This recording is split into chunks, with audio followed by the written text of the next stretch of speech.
Diversity breeds growth. Different perspectives add to the tapestry of anything that you do. Some people tell you that you're doing it wrong or that's not real unless you do X, Y, or Z. Today we aren't talking to the gatekeepers. You guys stay out, focus on your own backyard. No, today we are talking to the gate kept. People trying out a new discipline or hobby that are being inundated with people trying to tell them how to have fun.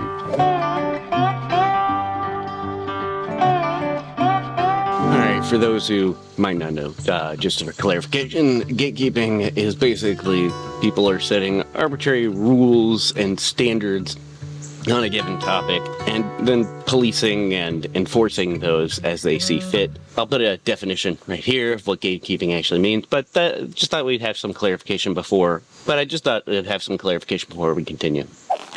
Well, if you spend any time on the internet, especially if you're like me and you get excited about a new hobby, you'll likely encounter a bunch of experts in the field telling you that you're doing something the wrong way. And today I wanted to address that because I've seen it more and more lately out in the wild.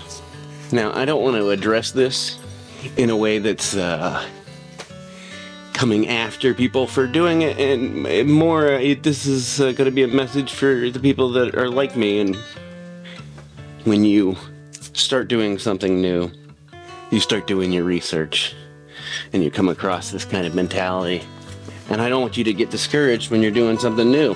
Now, I'm going to be focusing a lot on motorcycles and camping and stuff because that's just what I'm into, but these things can be applied to pretty much every single discipline and hobby that's out there. So I don't want you guys to get discouraged when you're getting into something new, and I'd like for you to be able to recognize that behavior is it's kind of toxic, and maybe hope to avoid it yourself as you gain more experience and more time in whatever it is that you're doing.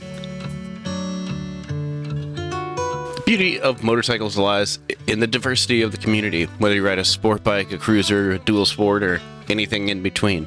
We should celebrate the shared passion for two wheels, not compartmentalize it into little cliques. This isn't high school. Girl bike, beginner bike, not a real bike. These are all terms that alienate people and drive them away from the community at large. The same is true for camping and pretty much everything else that you do. I don't know how many times I've been told, that's glamping, that's too much stuff, that's not enough stuff. It's not real camping unless you're cutting your firewood in the middle of nowhere.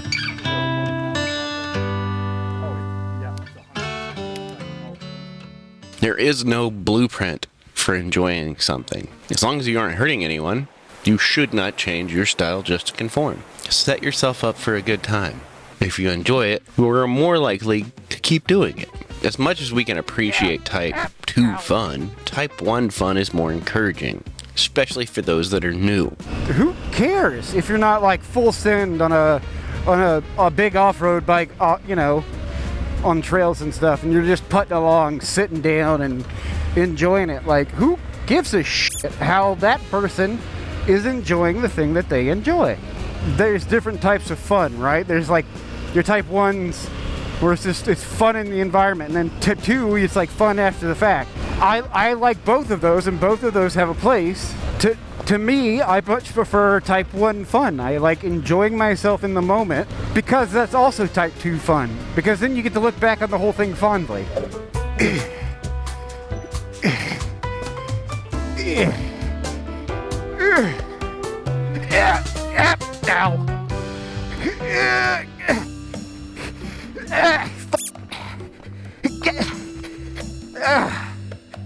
This is a horrible angle.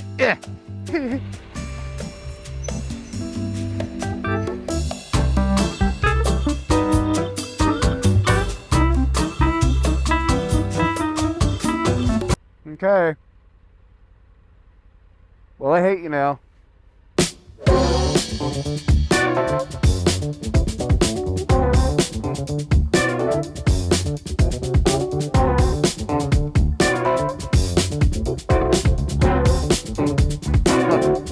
Low bridge.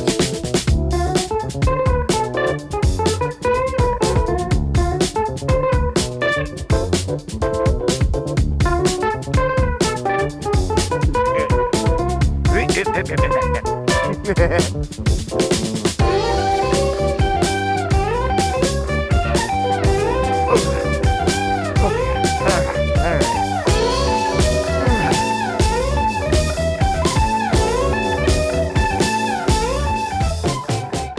love riding off-road, but I don't listen to the people who say that if you aren't absolutely railing the gnarliest of lines in the sketchiest places, then you aren't really off-roading. I like technical riding, I like fast riding, but I also enjoy the super chill, leisurely stroll through a dense forest on a tame little dirt road. It's all off-roading to me. Most importantly, though, gatekeeping can lead to a culture of elitism and hostility, which undermines the sense of camaraderie and mutual respect that should define your communities. The way I see it, the people who are telling you to be a real insert hobby here are jealous. They didn't have the tools to prepare, learn, and more importantly, avoid mistakes like we do now. They are upset that you get to avoid all of the growing pains that they had to endure. So take that in consideration when they tell you things like this. Understanding the motivation behind these statements lets us focus on what really matters, being a better representative of our chosen hobby and growing, but most importantly, having fun.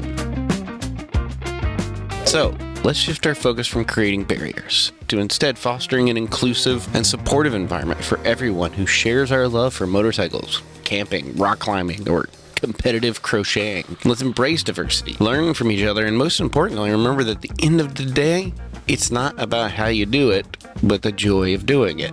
You have the opportunity to be different than those who would tell you how to enjoy yourself. I have found myself guilty of these same things, and I have to check myself and remember that everyone was new and not everyone wants to know everything that you know. So a bit of advice, once you start learning all of this stuff in your chosen hobby, try not to be that person that offers unsolicited advice. Try not to be that person that brings another person down because they don't do things the way that you do them. Instead, let's be a source of support for these new people. And the more eyes that we have on the thing that we love, the better. Everyone benefits. You might make a new friend, you might not, but at the very least, you won't make a new enemy.